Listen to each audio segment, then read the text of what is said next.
नमस्कार, जय सीताराम जी। आज के इस सांस्कृतिक कार्यक्रम में आप सभी का हार्दिक अभिनंदन है। आज के इस कार्यक्रम को दिशा देने और आशीर्वाद प्रदान करने हेतु हमारे मध्य उपस्थित हैं सतयुग दर्शन ट्रस्ट के मार्गदर्शक श्री सज्जन जी, सतयुग दर्शन ट्रस्ट के मैनेजिंग ट्रस्टी श्रीमती रश्मा गांधी जी और सतयुग दर्शन संगीत कला केंद्र की चेयरपर्सन श्रीमती अनुपमा तलवार जी। हम आप सभी का हृदय की गहराइयों से स्वागत करते हैं। किसी भी कार्य का शुभ आरंभ उस ईश्वर की आराधना से होता है और इसलिए मैं हमारे मुख्य अतिथि परम श्रद्धेय श्री सज्जन जी एवं रश्मा गांधी जी और उनके साथ अनुपमा तलवार जी से आग्रह करती हूं कि आप कृपया दीप प्रज्वलन कर कार्यक्रम का शुभारंभ करें।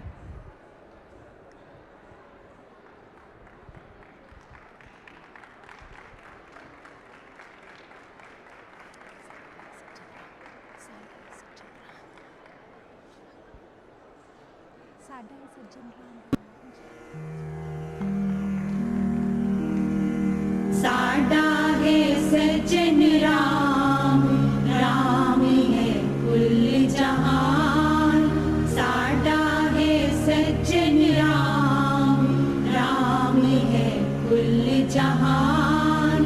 साडा है सज्जन राम, राम है कुल जहान।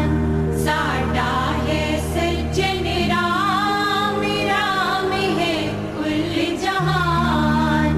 साडा है सज्जन राम, राम है कुल जहान। साडा है सज्जन राम, राम है कुल जहान। साडा है सज्जन राम, राम है कुल जहान। साडा है सज्जन राम, राम है कुल जहान, अर्थात ईश्वर हमारा मित्र प्रियतम सर्वव्यापक है। उसी को जानो, मानो और वैसे ही गुण अपनाओ।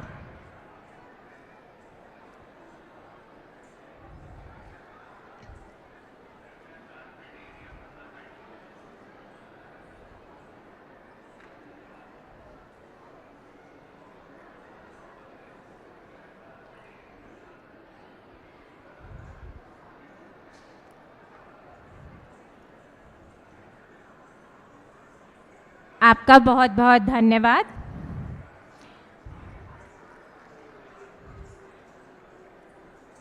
सज्जनों, इस वर्ष IITF 2025 का थीम है एक भारत श्रेष्ठ भारत, जो हमारे देश की अखंडता, विविधता और सांस्कृतिक एकता का प्रतीक है। सतयुग दर्शन ट्रस्ट द्वारा स्थापित ध्यान कक्ष फरीदाबाद स्थित ऐसा आध्यात्मिक स्कूल है, एक ऐसा संस्थान जो मानव को मानवता का, समानता का और समभाव समदृष्टि यानी न्यायपूर्ण जीवन की ओर ले जाने का संकल्प लिए कार्यरत है। हरियाणा सरकार द्वारा हरियाणा के पर्यटक स्थल में शामिल ध्यान कक्ष फरीदाबाद की शान कहलाता है। समानता का सिद्धांत, समभाव समदृष्टि और सत्कर्मों पर आधारित जीवन, यही सतयुग दर्शन ट्रस्ट की विचारधारा है। हम मानते हैं जब मन में अहंकार नहीं, हृदय में भेदभाव नहीं और विचारों में द्वेष नहीं, तभी मनुष्य वास्तविक में मानव यानी सतयुगी मानव कहला सकता है। आज सतयुग दर्शन संगीत कला केंद्र के विद्यार्थी समभाव, सद्भाव और मानव एकता के सिद्धांत पर आधारित एक नृत्य नाटिका प्रस्तुत करने जा रहे हैं, जिसका विषय है एक भारत श्रेष्ठ भारत। तो आइए जोरदार तालियों से अभिनंदन करते हैं इन सभी प्रतिभागियों का।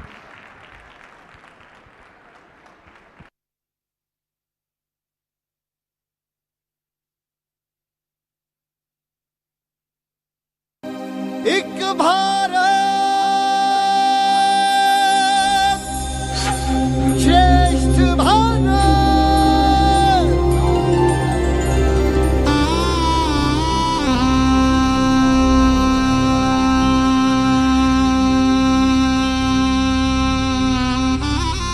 भारत एक ऐसा देश जो सिर्फ नक्शे की लकीरों से नहीं बना, बल्कि रंगों, भाषाओं, परंपराओं और भावनाओं से बुना गया है।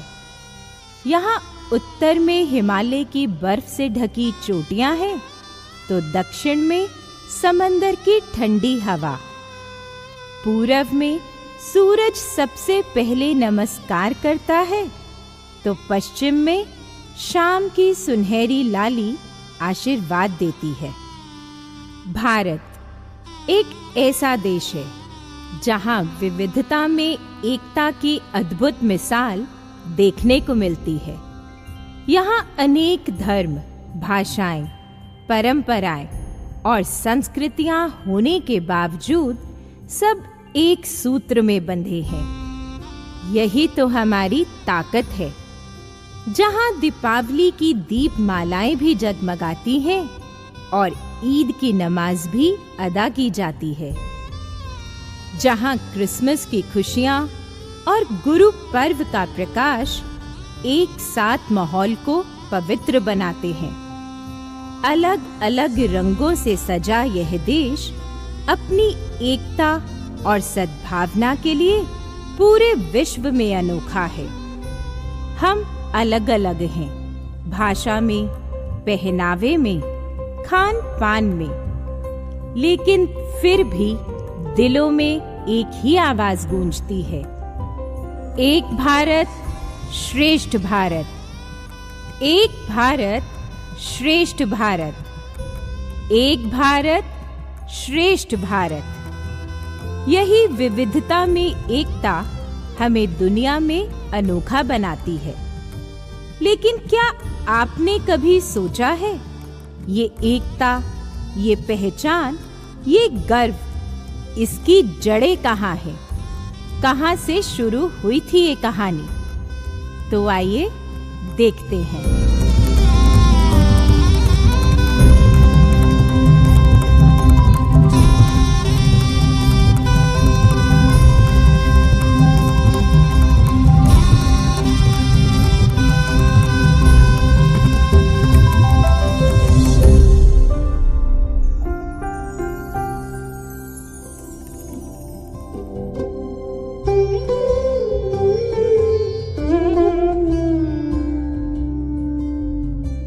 एक मूर्तिकार अपनी कला में लीन। वह कभी कथक नर्तक की, कभी भरतनाट्यम की, तो कभी मणिपुरी नर्तक की मूर्ति तराश रहा है।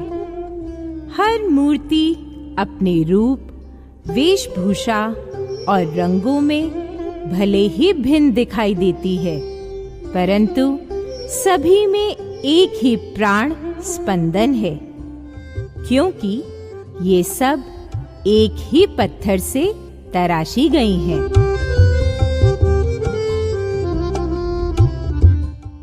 आप सब देख रहे हैं ना इन मूर्तियों को, कितनी अलग अलग लग रही हैं, परंतु इनकी वास्तविकता एक ही है। जैसे ये सब एक ही शिला से बनी हैं, वैसे ही हम सब भाषा, भेष, रंग और रीति में भिन्न होते हुए भी एक ही ज्योति से प्रकाशित हैं। जैसे एक ही पत्थर से इन सबको तराश कर अलग अलग रंग रूप मिला, उसी प्रकार जंचर, बंचर, जड़ चेतन, असंख्य जीव जंतु, पेड़ पौधे, आप, हम सब भिन्न दिखते हुए भी एक हैं, क्योंकि उस सबसे बड़े मूर्तिकार ने, कार्यों के कारीगर ने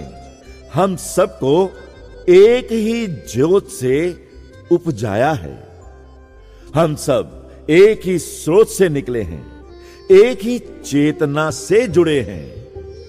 आओ ध्यान से सुनते हैं कि इस संदर्भ में ईश्वर हमें क्या कह रहे हैं। मैं राम ये तुमसे कहता हूँ, मैं कृष्ण ये तुमसे कहता हूँ। चाहे मैं गुरु नानक हूँ, मैं भी तुमसे कहता हूँ। मुझको अल्लाह कहने वालों, मैं भी तुमसे कहता हूँ। जो ईसा मुझको समझते हो, आज तुम भी मेरी बात सुनो। कलु काल हुन हटना जे, सत वस्तु ने हुन आना जे। सत वस्तु में क्या होता है, उसकी कुछ तुम बात सुनो, उसकी कुछ तुम बात सुनो।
और ये संख्य रूप जो है मानव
क्या आप जानते हैं, ऐसा भी समय था और फिर से आने वाला है, वह युग जब समूचा विश्व एक भारत था। ना कोई धर्म था, ना कोई धर्म ग्रंथ, एक ही छत्र शासन था, सत्य, प्रेम और प्रकाश का। हर व्यक्ति अपनी असलियत, अपने आंतरिक प्रकाश से जुड़ा हुआ था। ना कोई अमीर, ना गरीब, ना कोई बड़ा, ना छोटा, ना कोई हिंदू, ना मुस्लिम। बस अनेकता में एकता ही जीवन का आधार थी। तब केवल एक ही धर्म था, मानव धर्म। और यह समय था सृष्टि का आरंभिक काल, सतयुग। धर्म ग्रंथों के अनुसार कुदरत ने समय काल को 4 युगों में बांट रखा है: सतयुग, त्रेता, द्वापर और कलयुग। वर्तमान युग कलयुग है और कुदरत के नियमानुसार कलयुग के बाद सतयुग का आना सुनिश्चित है। इसलिए इस सत्य के प्रति जागरूक हो सतयुग की नैतिकता के अनुरूप ढलना अति आवश्यक है। तो क्या आप इस सुनहरे युग के बारे में आगे और जानना चाहते हैं? तो ध्यान से देखो।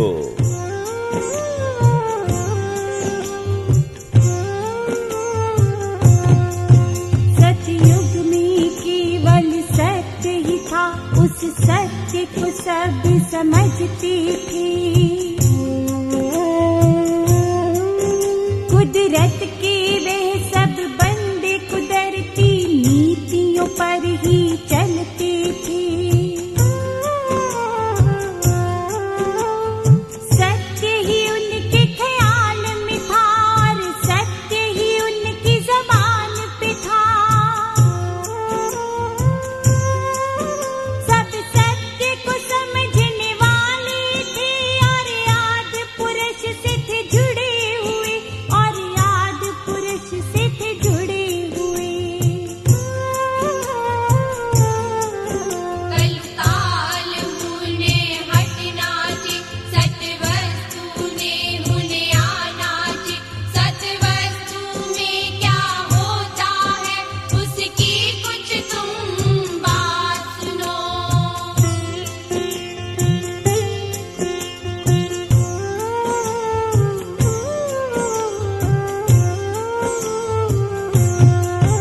ना ही तब कोई मंदिर था और ना ही कोई मस्जिद थी।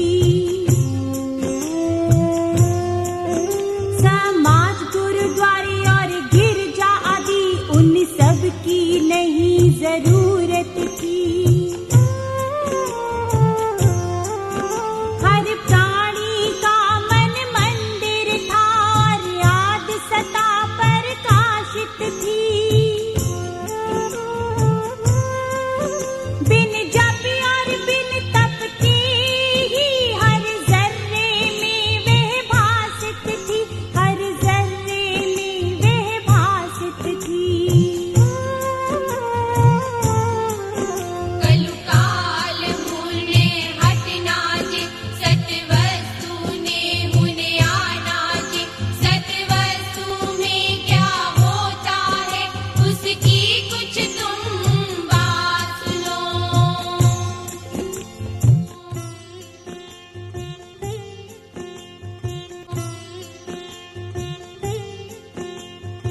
सतयुग में केवल सत्य ही था।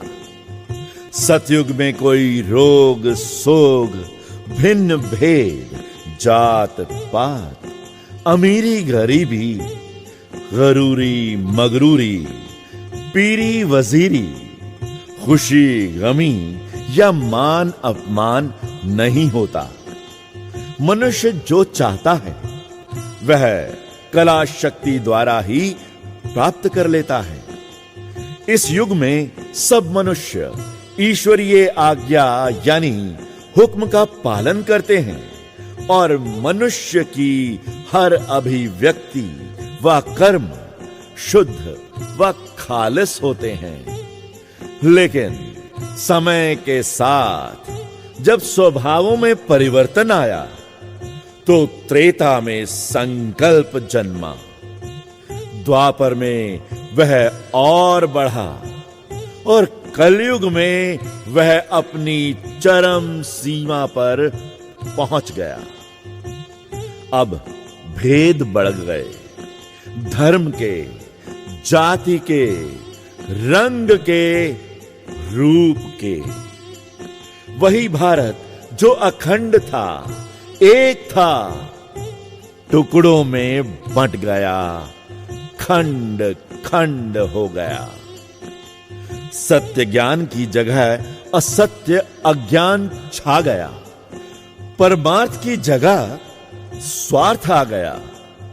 लेकिन समय चक्र का नियम है, जिस प्रकार रात के बाद सुबह आती है, वैसे ही कलयुग के बाद सतयुग फिर आएगा और जब वह आएगा तो फिर से इस धरती पर एक ही शासन होगा सत वस्तु का।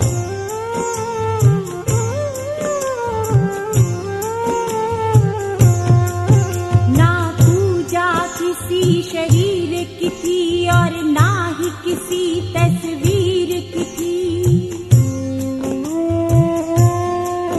क्योंकि यह दोनों ही तो नश्वर है और अपने आप में कुछ भी नहीं। ना इतने नाम भगवान के थे जिनमें उलझी सृष्टि सारी है। बस ईश्वर तब तो एक ही था, वही ईश्वर अब भी एक ही है, वही ईश्वर अब भी एक ही है। कलुकाल मुने हटना जी, सत्वस्तु ने मुने आना जी। सत्वस्तु में क्या होता है, उसकी कुछ तुम बात सुनो।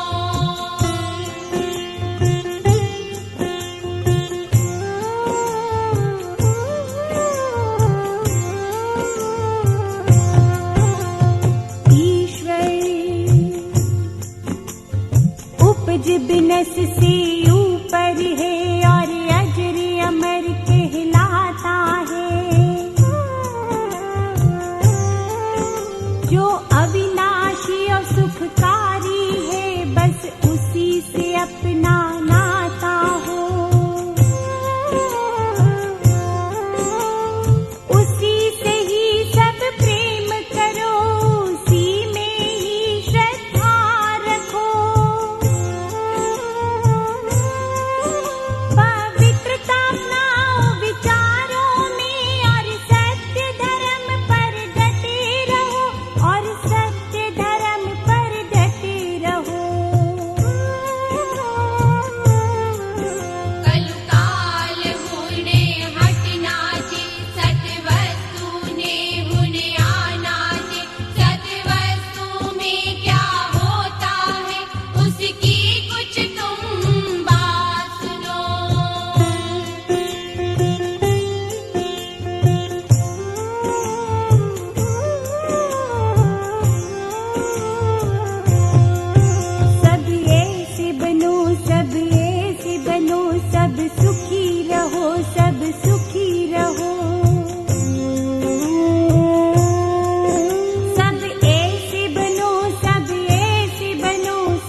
देखा कमाल, बन जाएगा ना हर प्राणी का मन मंदिर, तो फिर कहां रहेगी आवश्यकता मंदिर, मस्जिद, समाज, गुरुद्वारों की। फिर कौन अमीर और कौन गरीब, कौन बड़ा और कौन छोटा, किसका मान और किसका अपमान। अब तो यह सत्य समझ लो कि वह ईश्वर आज से एक ही था, वह ईश्वर अब भी एक ही है और सदा एक ही रहेगा कि सब सुपुत्र बनो और ईश्वर का हुक्म मान। उसके मूल गुण समभाव समदृष्टि को अपनाकर सब सांसारिक व पारमार्थिक भिन्न भेद समाप्त कर वाद विवाद से ऊपर उठ एक हो जाओ और सतवस्तु में प्रवेश कर सतवस्तु हो जाओ। सभी मानव धर्म अपनाओ, सुखी हो जाओ। मानव धर्म अपनाओ, सुखी हो जाओ। मानव धर्म अपनाओ, सुखी हो जाओ। इस प्रकार एक भारत श्रेष्ठ भारत के सपने को साकार कर दिखाओ, साकार कर दिखाओ। श्रेष्ठ भारत सबका मान, एक भारत सबका अभिमान। श्रेष्ठ भारत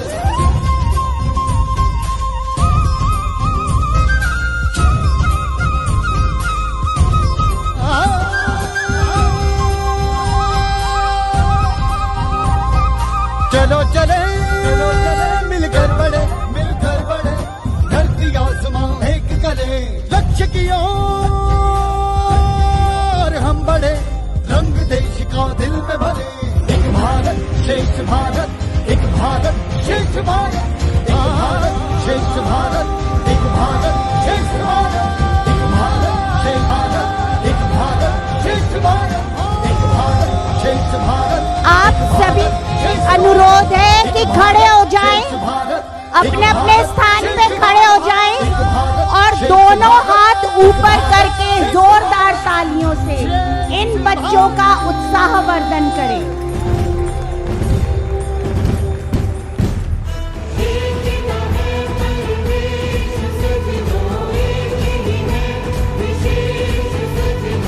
एक हैं हम, एक हैं हम, एक हैं, एक ही है विशेष सजनों, एक हैं हम, एक हैं हम, एक हैं।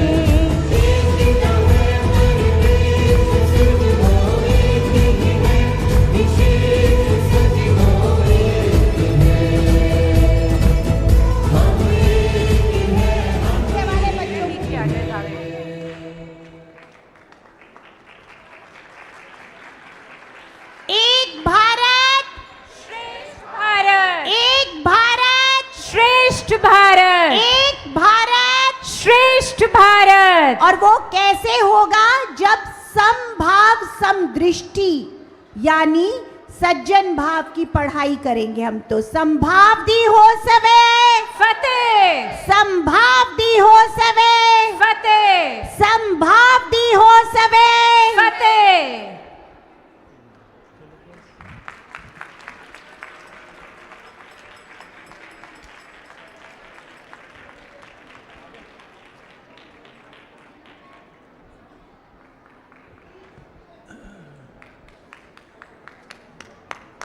एक भारत श्रेष्ठ भारत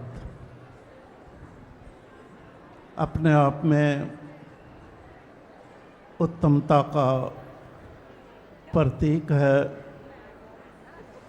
पर अगर हम सब सज्जन संभाव नज़रों में कर समदृष्टि हो जाते हैं तो एक भारत श्रेष्ठ भारत के साथ विशेष भारत का नारा विकुल ब्रह्मांड में गूंज सकता है। तो इसी शुभकामनाओं के साथ ऐसा ही हो इस ब्रह्मांड में। सबको जय श्री राम जी।